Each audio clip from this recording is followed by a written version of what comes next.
pagi Oma dan Opa, saudara sekalian yang dikasihi dalam Kristus. Kembali lagi bersama dengan saya Ibu Susi dan sahabat saya Romanus, dan suster kita pagi hari ini Suster Elizabeth OSF. Suster Elizabeth dan Oma kita Oma yang paling gaul. Hari ini kita dalam acara Oke, hari ini Orang Kudus hari ini. Hari ini kita juga memperingati, sebagai gereja Katolik kita memperingati orang kudus, Santo Alexius, Beato Benedictus Vis Domini, Santo Paus Leo keempat, Santa Marcelina, dan Santa Marina. Dan pada pagi hari ini, 17 Juli 2023, kita akan membahas tentang Santa Bonaventura, uskup sebagai pujangga gereja. Santo Bonaventura. Silahkan, kami persilahkan untuk waktunya, suster. Santo Bonaventura ini adalah uskup dan pujangga gereja. Dia dilahirkan di Bagnorea di negara Kepasausan pada tahun 1221. Waktu dia dibaptis, dia bernama Yohanes Pembaptis. Dan waktu dia kecil, dia sering sakit. Dan sakitnya sungguh-sungguh sakit yang berat.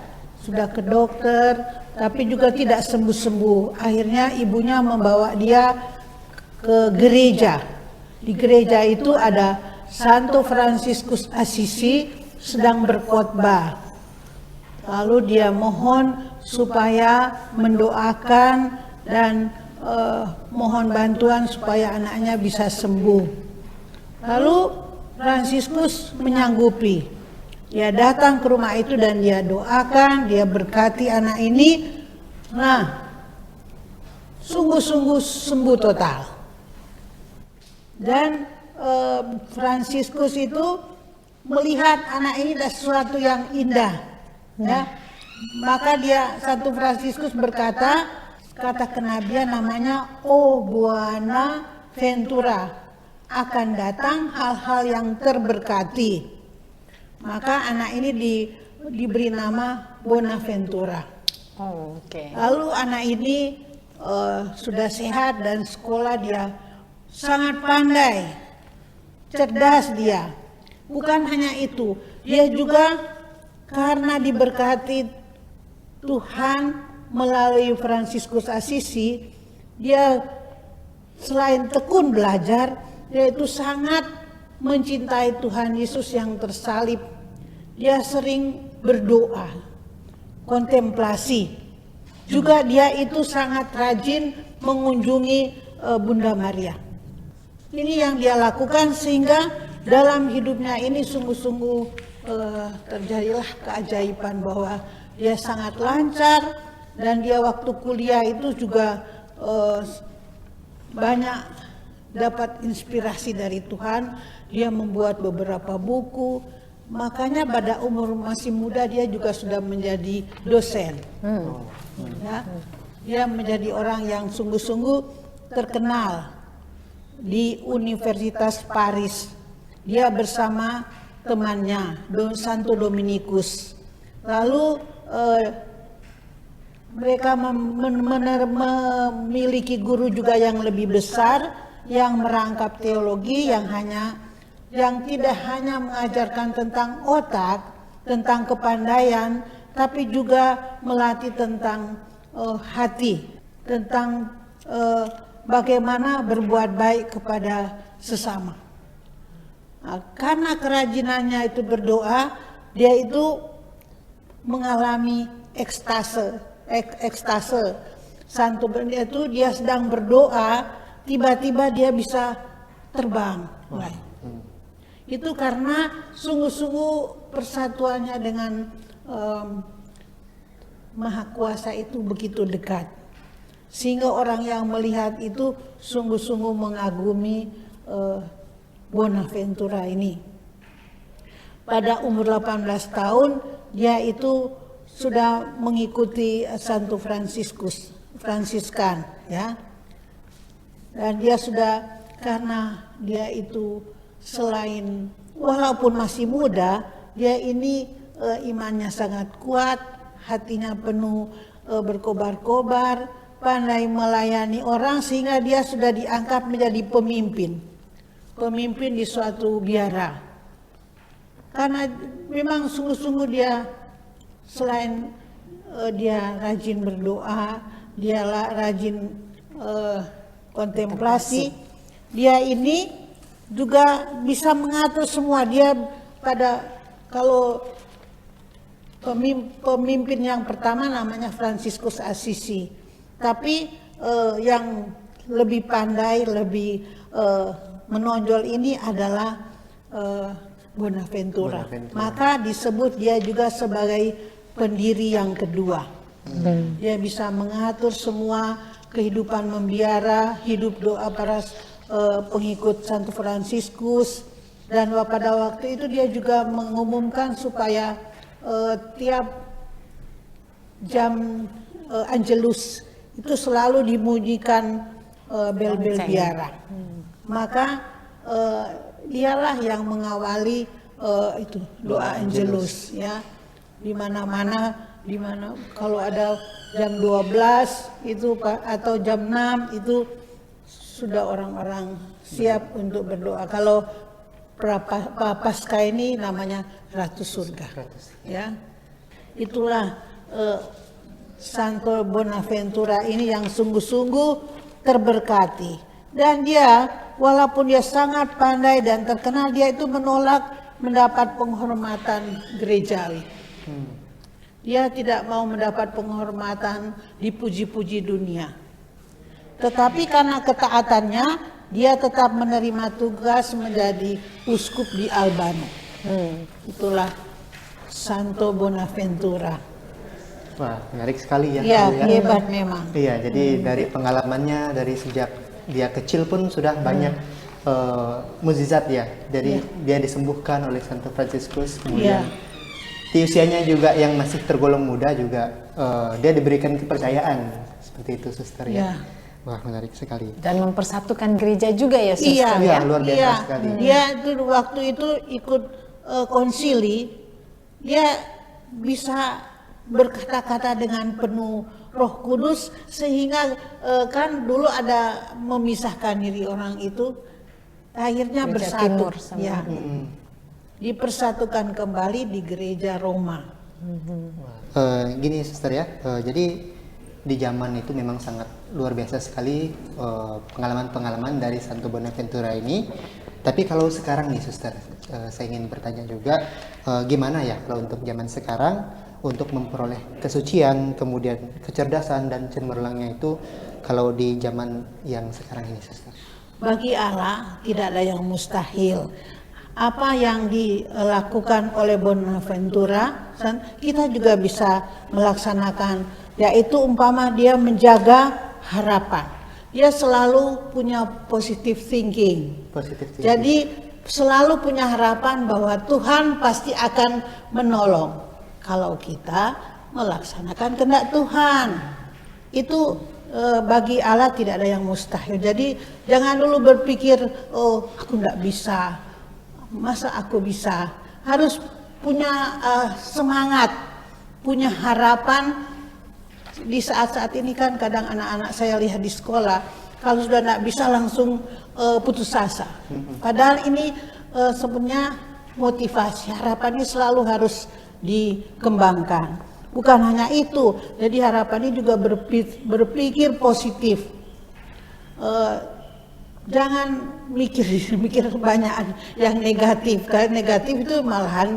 Contohnya umpama saya pernah dengar orang tua bilang, "Nah, kamu bodoh." Nggak boleh.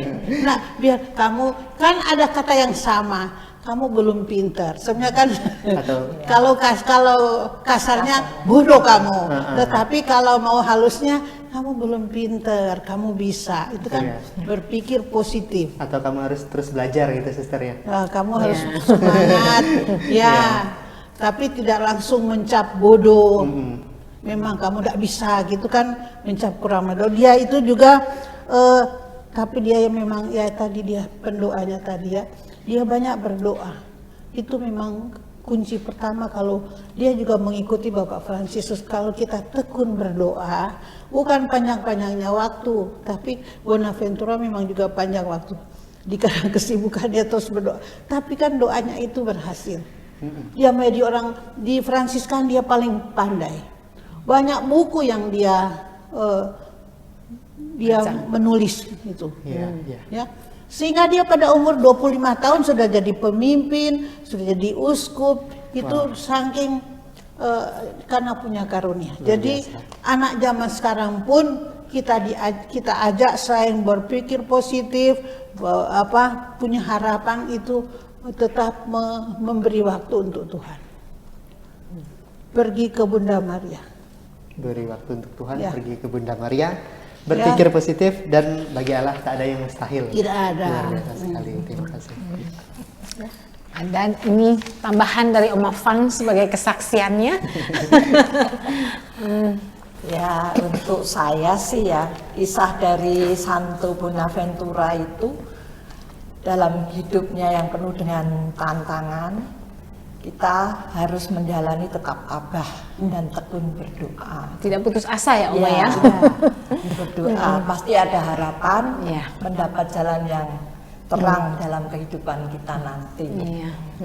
Mungkin ada pengalaman pribadi nih Omanya. Pengikut Bapak Fransiskus dan Bonaventura ya. Gimana Oma? Enggak ada banyak ya, ya memang Satu aja. ya semua orang hidup pasti ada ya kesulitan apapun. Tapi kalau kita memang percaya dan yakin, tetap berdoa, tidak mengeluh, Tuhan pasti mendengarkan. Pasti mendengarkan. Nah, suster ya. Jangan melihat masalahnya terlalu besar ya. Iya. Oke. Positif thinking aja. Bahwa segala kecil itu tuh semua harus dijalani dengan ikhlas. Betul itu.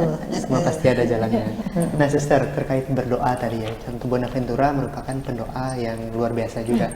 Nah, mungkin ada tips nih suster supaya kita mungkin salah satu hambatan kita untuk berdoa yaitu tidak bisa berdoa secara teratur. Nah, tipsnya mungkin suster yang bisa dibagikan. Harus dilatih disiplin. Perkara pendeknya waktu, tapi kita membiasakan yang baik. Saya masih ingat Bapak Kardinal Suharyo Jakarta itu memberi tentang disiplin. Jadi disiplin itu orang menjadi hebat itu karena disiplin belajar, disiplin bekerja. Di kantor juga orang senang orang yang disiplin, dia bekerja. Tapi disiplin berdoa itu membuat jadi suci. Jadi mari kita mulai disiplin untuk Tuhan kan kasih 24 jam. Kita kasihlah berapa menit untuk Tuhan. Tapi ada waktu untuk Tuhan. Memang juga sekarang banyak hiburan, ada HP, ada apa ya. Tetapi kalau kita bisa disiplin diri, tetap punya kemauan disiplin untuk mau, Tuhan pasti menolong. Ya, disiplin dan ya kemauan dan berusaha supaya ya pelan-pelan diberi pengertian. Berdoa itu apa-apa itu bukan Tuhan yang butuh, sebenarnya kita yang membutuhkan. Jadi umpama ke gereja atau itu jangan bilang kewajiban, harusnya kita sungguh-sungguh membutuhkan Tuhanlah andalan kita. Itu pun lebih-lebih di saat-saat kita itu ya sakit, sudah tak tersembuhkan, sudah kanker ganas apa. Selain kita berobat, kita mengandalkan Tuhan. Tidak ada lagi yang bisa diandalkan selain Tuhan yang pemberi hidup. Ya, itu juga saya usahakan bersama. Saya kan anak-anak asrama, saya ajak anak-anak pengertian macam pertama-tama mereka jengkel, buat terus. Tapi lama-lama mereka merasakan penting tiap pagi ikut misa, santapan rohani dulu. Saya beri pengertian dengan manis-manisnya itu supaya mereka itu lama-lama senang mengikuti sebelum ke sekolah. Mereka menghadap Tuhan, mendapat santapan rohani. Kalau yang Kristen dapatnya santapan bacaan-bacaan, sedangkan yang Katolik dapatnya santapan dan komuni. Ya. Luar biasa sekali ya. Ya. Jadi kalau ada kemauan, ada usaha, kita bisa berlatih untuk disiplin ya suster ya. Karena kita yang butuh, tadi kata suster, menarik sekali. Butuh. Tadi kita dengar dari suster nih. Kita nih yang awam gimana nih Oma? Ya kita tetap berdoa pagi, siang, sore ya kalau ada waktu ya suster ya. Khususnya untuk kita ya Oma ya, yang udah nggak ada secara teratur, pekerjaan yang ya. apalagi kita orang Katolik begitu kaya akan doa-doa seperti Angelus tadi ya. Seperti Angelus, Salam Maria. Kita itu ofisi. Ya, kita Kalau ofisi, Islam kan ada, drive-in, gitu. kalau Islam kan ada 5 waktu. Kalau yang pengikut OFS ini, walaupun mereka tidak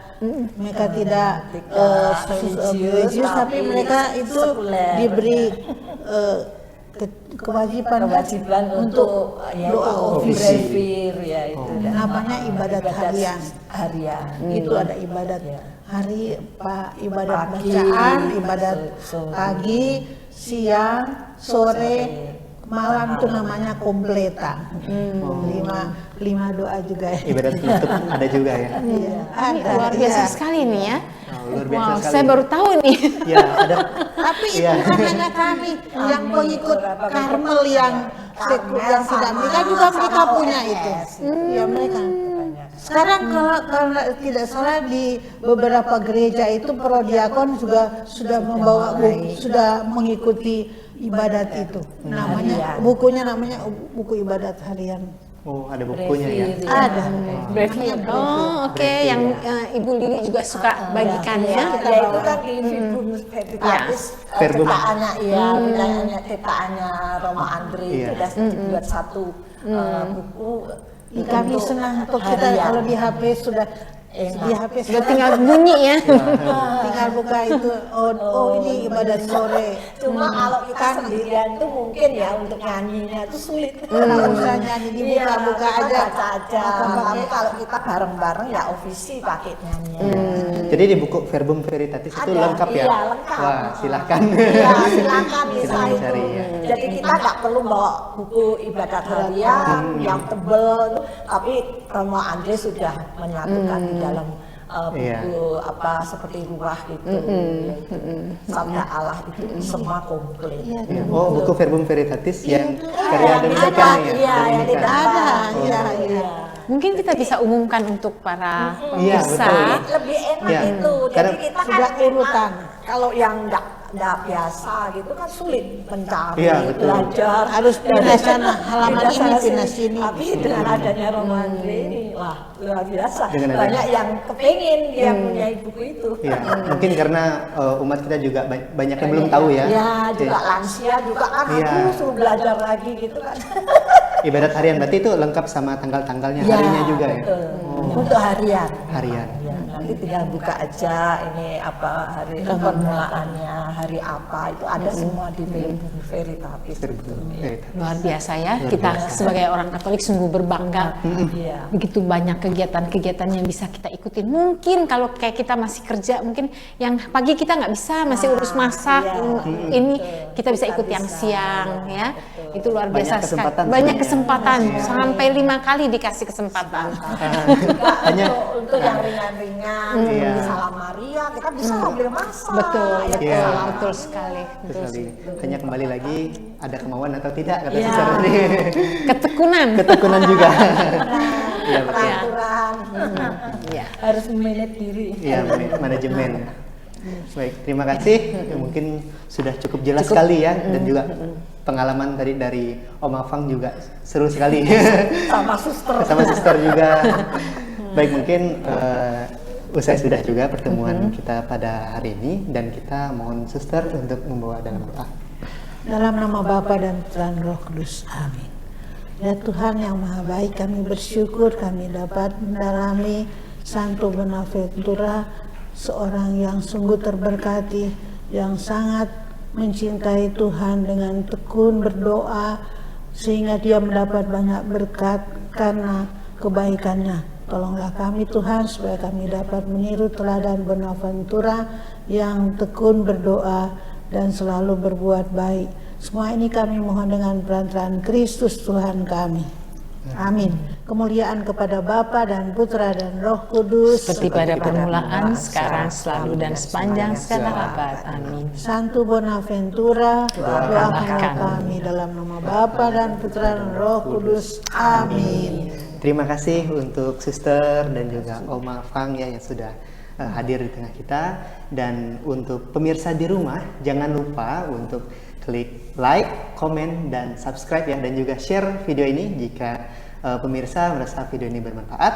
Dan kita pastinya akan jumpa kembali di acara Oke, hari ini Orang Kudus hari ini. Bye bye. Orang Kudus.